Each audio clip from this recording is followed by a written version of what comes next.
As long as the lions don't have their own historians, the stories of the hunt will always glorify the hunter. Africa faces 1,400 years of Arab-Muslim imperialism. After the West, the Arab world is the second force that seeks to dominate the Black world.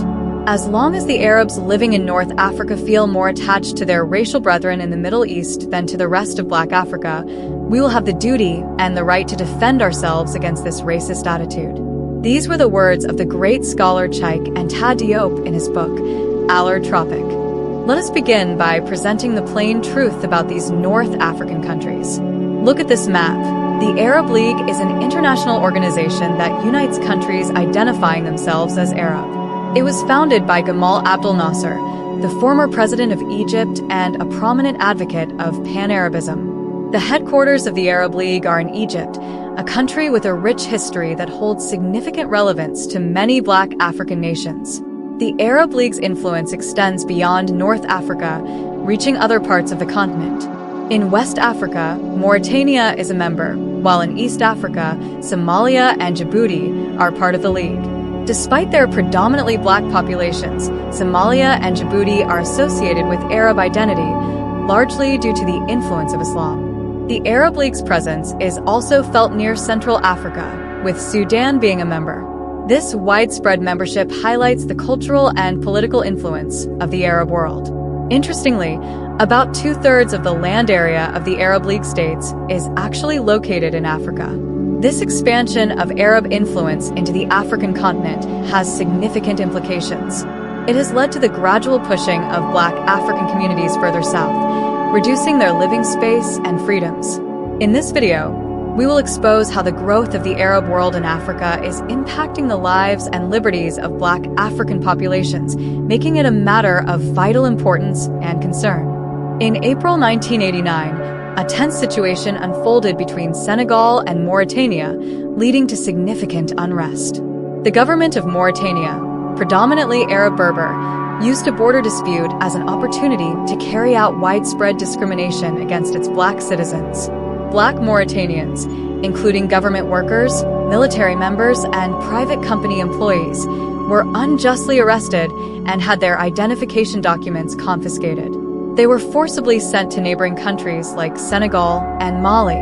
The situation escalated as these actions spread to various towns, targeting ethnic groups like the Fulani, Wolof, and Sonic. Many Fulani living near the Senegal River in Mauritania were expelled by armed Arab Berbers.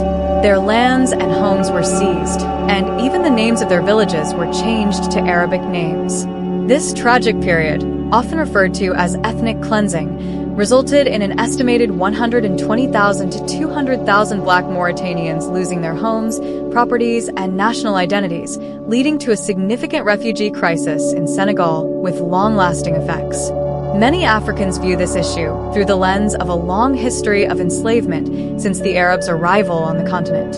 However, this situation also reflects a larger, more complex geopolitical dynamic of Arab-Muslim influence, which involves issues of territorial control, cultural identity, and human rights. Northwest Africa, including regions like Libya and Egypt, was originally inhabited by Black populations. These early inhabitants of the Maghreb and the Sahara played a crucial role in developing Berber languages and culture. The Romans, who later arrived in Africa, referred to these people as Moors, a term they used to denote Black people. They named the region Mauritania, translating to Land of the Blacks, a term that influenced the modern name Mauritania.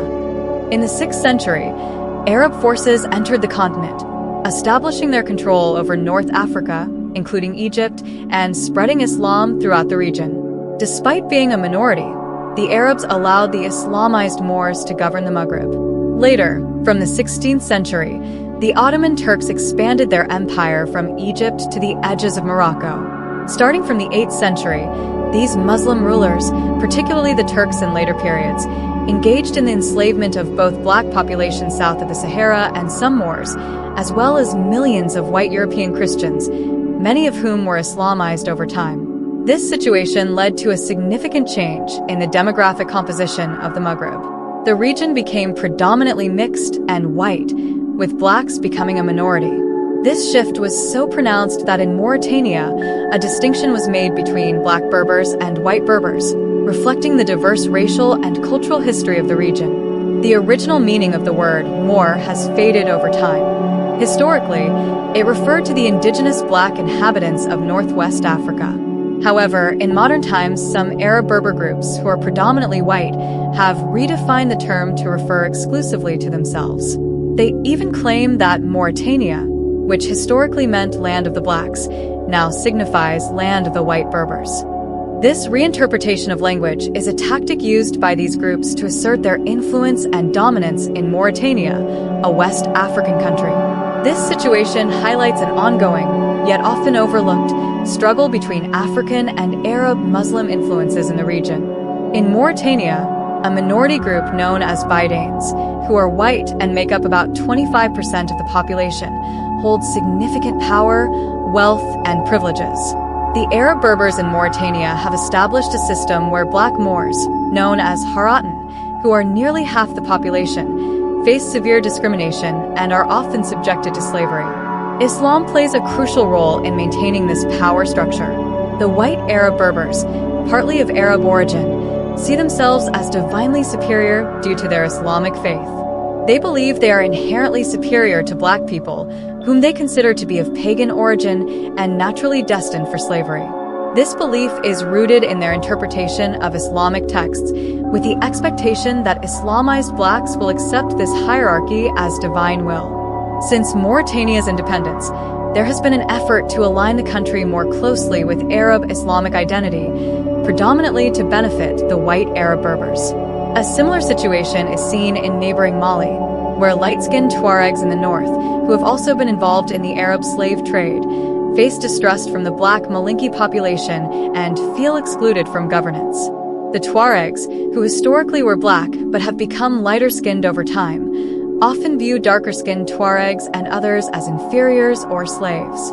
This attitude led to fears among Black Tuaregs of potential enslavement in an independent Tuareg state. These dynamics, both in Mauritania and northern Mali, are part of a broader pattern of racial hierarchy.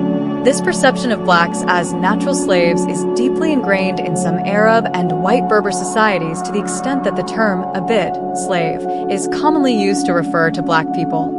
This mindset was reinforced during European colonization, particularly by the French and British, who promoted ideas of white supremacy and Black inferiority in North Africa. This narrative overshadowed the history of white slavery in the region. As a result, many whites and mixed-race people in the region, some of whom are descendants of slaves, have adopted these racist attitudes.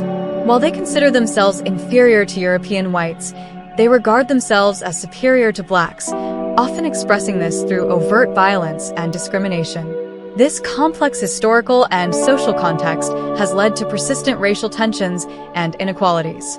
The so-called white peoples of North Africa do not consider themselves Africans and do not regard their countries as part of Africa. For them, Africa refers to the south of the Sahara and is something repulsive.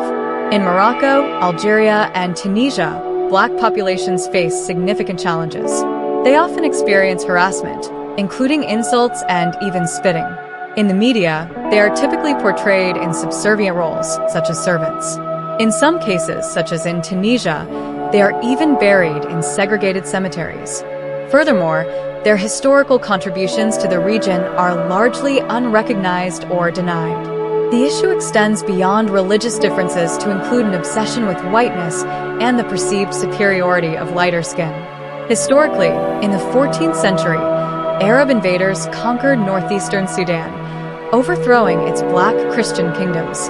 While the southern part of Sudan remained predominantly Black, animist, and Christian, the western part was already Muslim. During British colonial rule, these distinct regions were unified into one country. After colonization, the Arab-majority government in Sudan sought to impose the Arabic language, Islam, and Sharia law throughout the country, aiming to control the oil-rich south. This drive for dominance led to prolonged civil wars between the northern and southern regions of Sudan, resulting in the deaths of 3 million people, a widespread humanitarian crisis in the south, and the enslavement of thousands of people considered idolatrous. It wasn't until 2011 that South Sudan gained independence, a significant event that symbolized the reclaiming of land and autonomy by African peoples. This history highlights the complex and often tumultuous relationship between different cultural and racial groups in these North African countries. In Sudan, Black populations have faced significant challenges due to their exclusion from power and control over their resources by Arab groups. Tensions escalated particularly in the western region of Darfur, beginning in 2003. The Arab-dominated government's response to protests and unrest in Darfur led to a tragic conflict resulting in the deaths of approximately 300,000 people. This conflict, often labeled as genocide, was fueled by claims of ethnic and religious superiority by the Arab groups. The conflict in Darfur was justified by the Arab groups through a narrative of ethnic supremacy. In the south, the justification was rooted in religious supremacy. Fundamentalist interpretations of Islam, as understood by some groups, position it as the only valid religion, not recognizing the validity of other beliefs. This perspective led to the notion that non-Muslims, particularly those practicing traditional African spiritualities, should be converted or eliminated.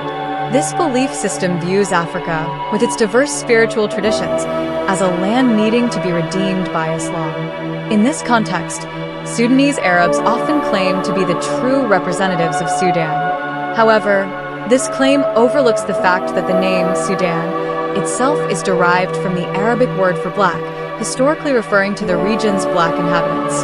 This situation highlights the complex interplay of ethnicity, religion, and identity in the region, where historical and cultural narratives are often contested and used to justify political and social agendas. The history of Sudan and its connection to the ancient pharaonic era is a topic of debate. Some argue that closely linking Sudan to this history could validate the historical presence and contributions of Black Africans in the region. This issue relates to broader concerns about historical accuracy. A significant event highlighting this debate was a UNESCO symposium in Cairo in 1974, where Arab Egyptologists and Western scholars, including Cheikh Anta Diop and Théophile Obenga, discussed the ethnic origins of the ancient Egyptians. The controversy revolves around a common belief in North Africa that Black Africans are exclusively from sub-Saharan Africa and have historically been marginalized. Asserting that Black Africans were the original inhabitants and key contributors to North African civilization suggests they have long-standing ties to the region. This perspective challenges some established historical narratives, which some believe have been altered to diminish the role of Black Africans. For instance, modern Tunisians rarely acknowledge the Carthaginians as Black Africans, and it is uncommon for Moroccans to recognize the Black African heritage of their imperial dynasties. Admitting such historical facts could potentially disrupt existing social structures and perspectives on land ownership in these regions. This situation exemplifies how altering historical narratives can influence current perceptions and social dynamics, particularly in the context of Africa's diverse cultural and ethnic heritage. The question of why Black Africans often do not intervene in conflicts involving Arab-dominated countries in North Africa raises important issues. For example, there was little objection when Mohammed Ould Abdelaziz, an Arab Berber president from Mauritania, became the head of the African Union in 2014, despite concerns about the treatment of Black populations in Mauritania. The proposed solutions for addressing the complex relationship between Black African nations and Arab Muslim countries in North Africa involve several key steps.